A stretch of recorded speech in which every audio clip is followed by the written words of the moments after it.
And I think one aspect that I've heard a little bit around monitoring security events on the blockchain is that, well, it seems like the blockchain is, or these attacks tend to be very atomic, and funds are usually lost, and then kind of detection is no longer effective. But I think the BadgerDAO attack is a great example where that is not the case. You see these token approvals, several weeks before the actual transfer of the tokens occur.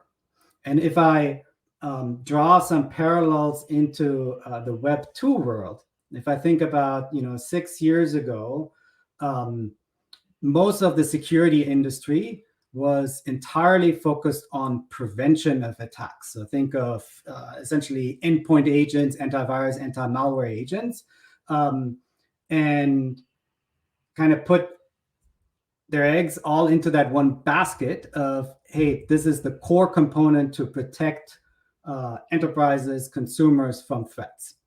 But 6 years ago, we realized, well, that's not the silver bullet. We all know that all prevention technology has gaps, and attacks slip through the cracks. And so a few years ago, the industry has started to develop endpoint detection and response capabilities, where if an attack does not get prevented, well, how do you detect that attack? Now the attack is on the network. The initial infection happened. Now the attacker performs a whole bunch of other actions.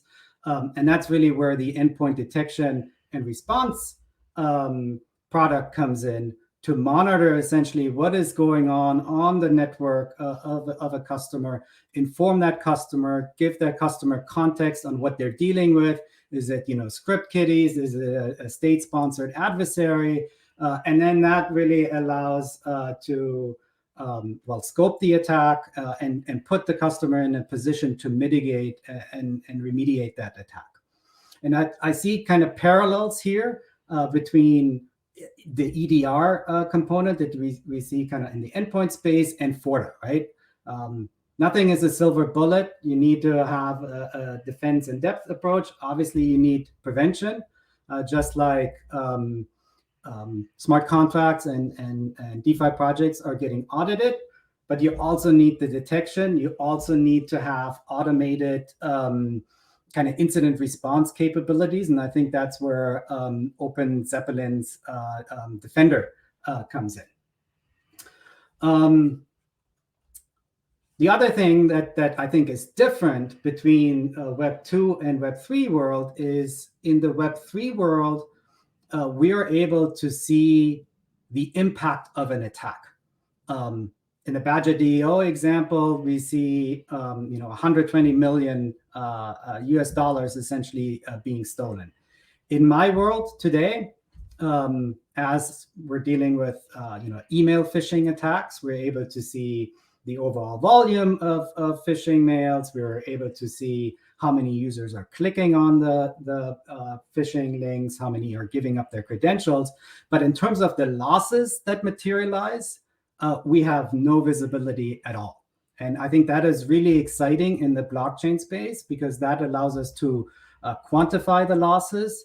And that really opens up the door for kind of new kind of offerings, new information that we can utilize in the security context, for example, risk assessment. And I was really excited to Mariko talking about the API and some of the use cases. As she was talking about, the API then allows to kind of integrate into dApps as well as wallet providers to kind of utilize that information to inform end users essentially around the risk of a transaction or interaction with a dApp, which I think is currently a missing component. We all know when we're signing transactions on MetaMask, the prompts that we get tend to be very cryptic. And the average end user is not able to tell the difference. Are they signing a transaction that's with a BadgerDAO contract or sign a transaction that grants approvals to an attacker address. The other thing that I would want to contrast is, which I think is really neat about the Forta project, is the community aspect. Again, in my world, we're dealing with a lot of sensitive data, right? Think of email that we're processing for enterprise customers. That obviously is very sensitive data. And so all the protection technology, all the algorithms and models that we develop, we have to develop in-house. So we have a large team that focuses on that. Because the data is so sensitive. It's not like we can share it and kind of invite the community. But on the blockchain and the way Forta is positioned, that is very different. Everything is already public. And that allows you to really involve the community that is on the call today. And I think that is very neat because there's a lot of expertise that exists in that community. Again, if I contrast at Microsoft, we have a lot of expertise within Microsoft. Folks have, machine learning background, security background. But if we're able to tap into the community, there's much more diversity there. You have economists, game theorists, people with a reinforcement learning background, right? And I think that is really empowering and exciting of what Forta is able to do. Now, one thing that I think is a missing component in the blockchain security space, and I would love to kind of discuss this a little bit with you, is in the BadgerDAO attack, what happened is the BadgerDAO front end was compromised. Other phishing attacks, let's say I want to phish customers by pretending Uniswap, I set up a different website, uniswap.io. Or XYZ, right? And kind of start phishing users.